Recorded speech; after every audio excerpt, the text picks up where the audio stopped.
السلام علیکم ورحمۃ اللہ وبرکاتہ۔ امید کرتے ہیں کہ آپ سب خیریت و عافیت سے ہوں گے۔ آج کی ویڈیو میں ہم لوگ نہج البلاغہ کول سیریز شروع کرنے والے ہیں۔ امیر المؤمنین حضرت علی رضی اللہ تعالیٰ عنہ کے کول، ہفتے میں 3 ویڈیوز میں ہم 3 کول پڑھیں گے، ہر ایک ویڈیو میں 1 کول۔ تو ہم آج کی ویڈیو میں پہلا کول پڑھیں گے جو کہ فتنہ و فساد میں ہے، کہ فتنہ و فساد میں ہمیں کس طرح سے رہنا چاہیے۔ تو اس کی عربی پڑھتے ہیں اور اس کے بعد ترجمہ اور پھر تفسیر۔ اعوذ باللہ من الشیطان الرجیم، بسم اللہ الرحمن الرحیم۔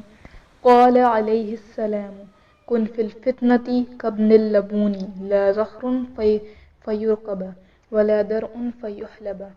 ترجمہ: فتنہ و فساد میں اس طرح رہو جس طرح اونٹ کا وہ بچہ جس نے ابھی اپنی عمر کے 2 سال ختم کیے ہوں، کہ نہ تو اس کی پیٹھ پر سواری کی جا سکتی ہے اور نہ اس کے تھنوں سے دودھ دوہا جا سکتا ہے۔ اس کی تفسیر پڑھیں گے۔ لبون دودھ دینے والی اونٹنی کو اور ابن لبون اس کے 2 سالہ بچے کو کہتے ہیں، اور وہ اس عمر میں نہ سواری کے قابل ہوتا ہے اور نہ اس کے تھن ہی ہوتے ہیں کہ ان سے دودھ دوہا جا سکے۔ اسے ابن لبون اس لیے کہا جاتا ہے کہ اس 2 سال کے عرصے میں اس کی ماں عموماً دوسرا بچہ دے کر دودھ دینے لگتی ہے۔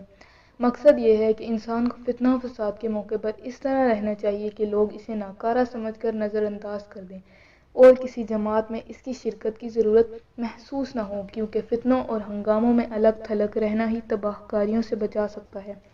البتہ جہاں حق و باطل کا ٹکراؤ ہو وہاں پر غیر جانبداری جائز نہیں، اور نہ اسے فتنہ و فساد سے تعبیر کیا ہے، بلکہ ایسے موقع پر حق کی حمایت اور باطل کی سرکوبی کے لیے کھڑا ہونا واجب ہے، جیسے جمل و صفین کی جنگوں میں حق کا ساتھ دینا ضروری اور باطل سے نبر و ازماں ہونا لازم تھا۔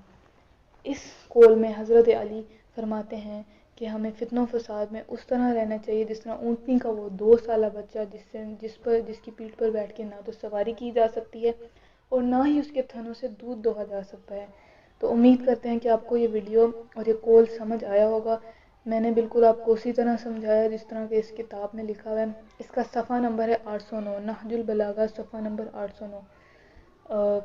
آج ہم نے پہلا کول پڑھا، انشاءاللہ اگلی ویڈیو میں ہم دوسرا کول پڑھیں گے۔ تب تک کے لیے اللہ حافظ، اور اگر ویڈیو اچھی لگے تو لائک اور سبسکرائب کرنا نہ بھولے گا۔